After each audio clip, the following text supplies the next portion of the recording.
up the best I could for it. There's only 2 trees in here to climb. And the one that I had to climb for the wind is really, really small. I mean, you can see it behind me there. It's not any bigger than my head up here where I'm at. And I had to get really high up in this tree because there really ain't any cover on it. Well, once I got up here, I'm probably 23 feet. I got a lot of low canopy under me. It's really gonna give me some trouble when I go to shoot. It's gonna be hard to get a clear shot. I'm probably gonna be doing some hole shooting. And because of that, I decided to put a tiger shark on the string just to give me a little bit better chance of shooting through some holes without getting a deflection. Not to mention, I got a good chance for a 5-yard or less shot right here. And you can always use a little more penetration when you're shooting straight down like that.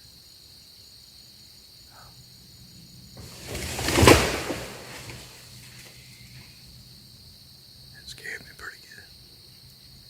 Big old limb just fell over there. I'm gonna get situated here. Try to get quiet and still.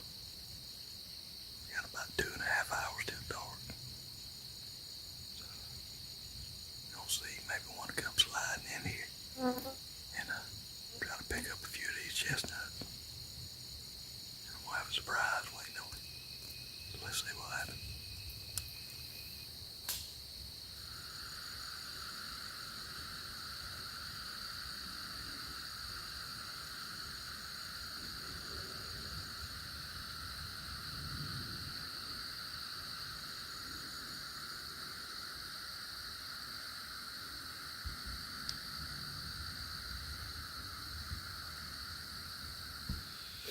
All right, look what I got right here. A fine 8-point. That's the biggest buck I've ever killed right there.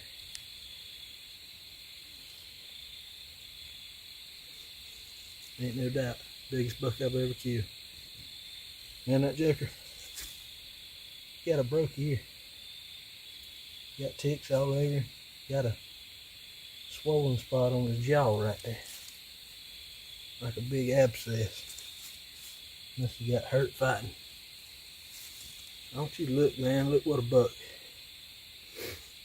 What a fine deer. I came in here this afternoon and set up on a swamp chestnut that was on the way out, but it was still doing a little bit of business. We had a lot of rain a couple of days ago. And I walked up underneath the tree and looked, and there was some fresh sign in there from where they'd been feeding. The tree's still dropping. It ain't dropping hard, but it's still trickling. And that fresh sign in there, man, I felt pretty confident that something would come in. And I'm just telling you what, man, I've had some hard times with my videoing this year.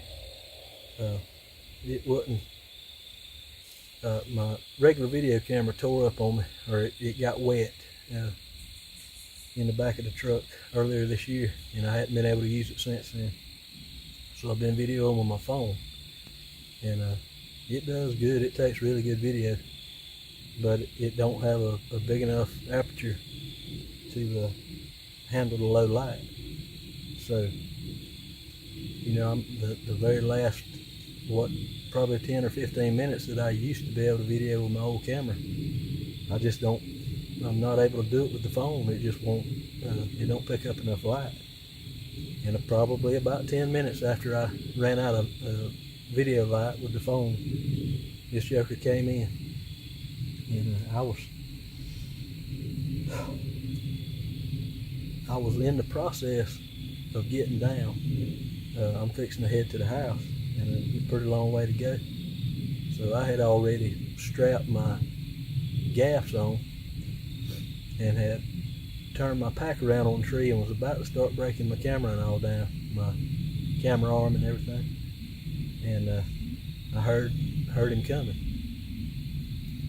So I turned back around and got my bow in my hand.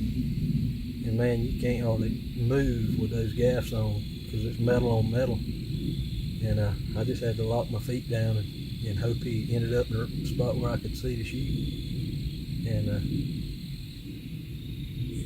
he came in, and I don't know why, but he was just about, he walked in behind the trunk of the tree and was just about to step out the other side. I didn't have any shots until he stepped out the other side. I would have had a perfect shot on him at I don't know, maybe 12 yards, something like that.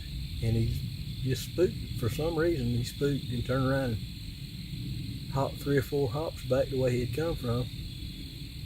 He just stood there for a minute, looked around, and then he eased back under the tree and went back to feeding. And he messed around in a minute. I was really struggling to find a hole to shoot through. And he finally stepped into one, and I was just hoping that there wasn't a little twig or something sticking out in it because it was getting late. And he stepped in that hole, and I drew back and I had to squat down just a little bit to shoot through the hole. And when I say a hole, I mean it was probably that big around and about halfway between me and him. And he was probably somewhere around 12 yards, if I had to guess, maybe 14. And could not have hit him any better. There it went in right about here. He was quartering away just a little bit. It went in right about here on the other side. And you see where it came out. And they can't stand that. I couldn't see when I shot. I couldn't see anything, but he exploded out, run through a bunch of palmettos, and he ran hard, and then he stopped. And I was thinking, you know, I didn't know if I'd missed him or what.